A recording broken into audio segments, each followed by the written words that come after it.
Next up, at UFC 305, we have the beginning of a pretty rough stretch. We got Song Kenan taking on Ricky Glenn. Kenan Song is 21-8 in his career, 2-3 in his last 5. He is coming off that one-sided loss to Kevin Josette.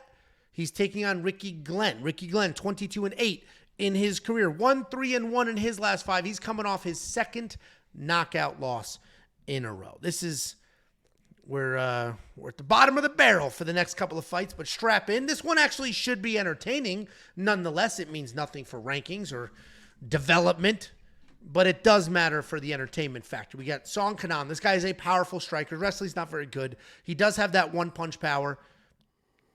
Clean technique? Not really. But again, he's got that one-punch power. You can beat him if you stay in his face, but if you let him find his rhythm, you let him move around, if you create a dirty fight that you're not just constantly moving forward, he will plant and he will land clean. Takedown defense, as I mentioned, can fail him, but if he is taken down, he stays composed. He works back to his feet.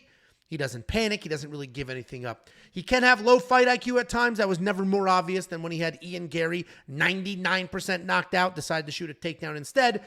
Essentially, he is one-punch knockout or bust. And lucky for him, he's fighting a guy that he can knock out with one punch in Ricky Glenn. Ricky Glenn is a volume striker. He stands nice and tall. He marches forward, but he does stay out of that pocket. He also has some power on his side. He can be a threat early in any fight, but if you do stay in his face, you can also give him some trouble. He has 4 takedowns in the UFC, and you might say, wow, okay, I think we're good. But those all came from one single fight 6 years ago. So I don't expect either one of these gentlemen to shoot takedowns anytime soon. Ricky's coming off that knockout by Drew Dober. Song Kenan made a name for himself, as I mentioned, for almost knocking out Ian Gary. And the only reason he didn't do it is because of the poor decisions he made after that. The reality is Song Kenan should win this fight. He should knock out Ricky Glenn. Ricky Glenn can be knocked out. Song Kenan can knock people out. This is a 1 + 1 = 2 situation, but the guy is minus 181. These odds on this card are going crazy. All the favorites are becoming tremendous favorites everywhere. We've only seen one fighter's line flip, and it flipped a week ago. So I don't know what's going on here. I do think Song Kenan is going to win this fight. I'm pretty confident in that.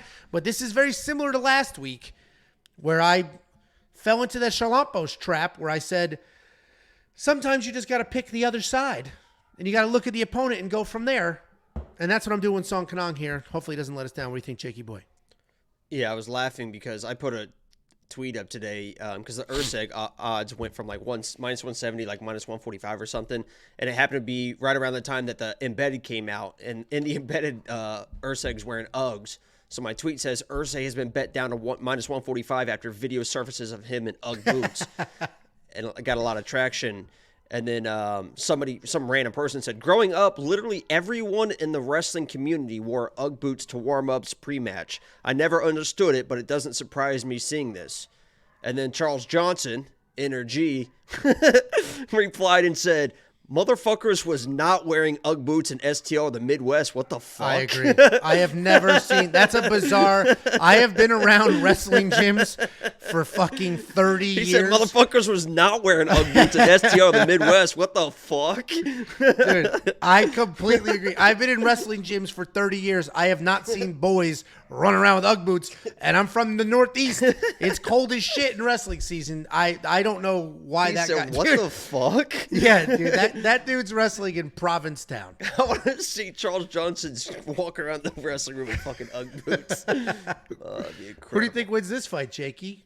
Yeah, I'm all over Kenan Song. I mentioned in the last breakdown, I put a $500 parlay, the first leg on that, the young kid, and then the second leg is on Kenan Song. I think that's a really good parlay in my opinion. And I agree, Kenan Song is not like this is just crazy, whatever. But in this type of fight, he should just honestly accidentally find a knockout. I mean, he possesses that power.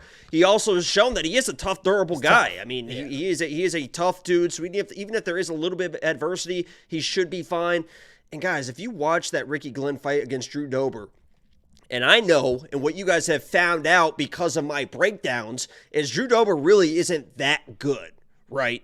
And if you watch Ricky Glenn against Drew Dober, he got absolutely smoked, and it looked like he doesn't even know how to throw a punch anymore. Like, Drew Dober wasn't doing anything special, just like Kenan Song isn't anything special, but Drew Dober stood in his face and eventually cracked him with the shot that finished him. And once Ricky was getting hit, it was like he was like, oh, shit. You know, I think Kenan Song is a guy that will just kind of stay in the phone booth, stay in his face, accidentally hit him with something hard. And once he does that, you know, once you get hit with something hard, you know, it's really hard to recover, especially depending on the placement. And if it's anywhere around the mouth or chin, you know, it's really tough to. Excuse me? Wow, what a technical breakdown. Yeah, but it's really depending on where the hard thing goes. It could hurt worse than others. And around the mouth is usually not good. And I think Kenan Song does that at some point. I'm pretty confident in him. There we go. We're both on the Kenan Song sign. Somebody in the comments said, guys, let's not forget, Kenan Song's not that good either. He's got more ways to win this fight. Just watch Ricky Glenn versus Drew Dober. I mean, that it was like, oh, like, ugh. Like, oh. Yeah, no, I got you. I mean, Ricky Glenn is going to have a tough night. If he's getting hit in the face, he's going to have a tough night. It just is what it is. So now, Kenan Song, the odds are tightening if you do want to be on that side. I've got a little bit of a parlay with him. I basically took two guys that I think win, but I don't fully trust. I parlayed them together. I got some really good odds on it, and I threw a half a unit on that. I'll give you the other half of that bet when we get to that fight. But we got $8,700 for Kenan Song, and it's a weird world. He's probably worth it because he probably wins by knockout, and then all of a sudden, $8,700 is 100 points. Would you agree with that statement, Jacob? In my opinion, and it's just my opinion, doesn't make it right, could be wrong, but I think that Kenan Song has the ability to, when this card is all said and done, this could be the best value on the card, in my opinion. Yeah, I mean, it is... especially when we look at these next couple of fights, the value is long gone. So this one, there is still some value left. Dude, you know what's funny? So every now and then I'll slip up. I guarantee that it's not funny. Okay, it's not funny. This isn't funny. Anyway, it is funny though. I'll slip up every now and then. I speak very, very quickly. I've got a brain like Mega Mind that's just constantly doing stuff. Sometimes I can't keep up, right? Sometimes I'll fumble a word. And every now and then I'll point it out. It's funny. I move on. No big deal. And sometimes I'll point it out just because at this point it's a thing. Angelo messes up his words every now and then. Well, you have a diagnosed lisp. See, that's another thing. And another thing. The lisp thing was just somebody in the comments one day just kept saying Angelo has a lisp. So then I was like, let's literally have when I met you, I was like, no, we're not doing this. Okay. I was literally like, I don't mean to be rude, but is there, have you been, diagnosed?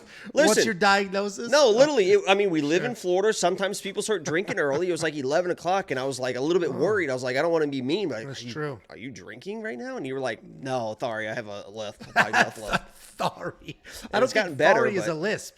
Isn't a lisp like, I guess sorry. When I met Angelo, he talked like that. And what a miracle that as an adult man I overcame that lisp. What a miracle! I overcame cancer, and you overcame a fucking lisp. And AIDS is killing you right now. Cancer, they did it with a knife. They cut it out, and you were sent home. They cut up your fat tongue too. Every day in the mirror, just unique New York, every day, over and over and over. Sally sells seashells by the seashore. Over and over and over. You know how hard that was 3 years ago? Either way. Tell me how hard it gets. Never had a lisp. Ever. And every now and then I'll point out when I fumble in a breakdown. Just real hilarious content. And then somebody commented, I never notice Angelo's mess ups until he mentions them. And then somebody goes, let me see if I can find the exact. Still going with this story, huh? I told you it was good. Can we get an applause, like a laughter thing? Can you just hit a button when I'm supposed to laugh? Because I feel bad sometimes. Yes. And then somebody basically said, you can tell he was bullied about it when he was younger, so now he points it out defensively. And I was just sitting... Oh, my God. The payoff. Oh, that payoff. Oh, my God. I edged perfectly to that. Thank you, Angelo. I was sitting there reading this, And it took all, it took, okay, can you just let me finish the story, not be a loser about it? Like, I'm not a fucking stand-up comedian, so not everything I say is going to be fucking awesome, okay?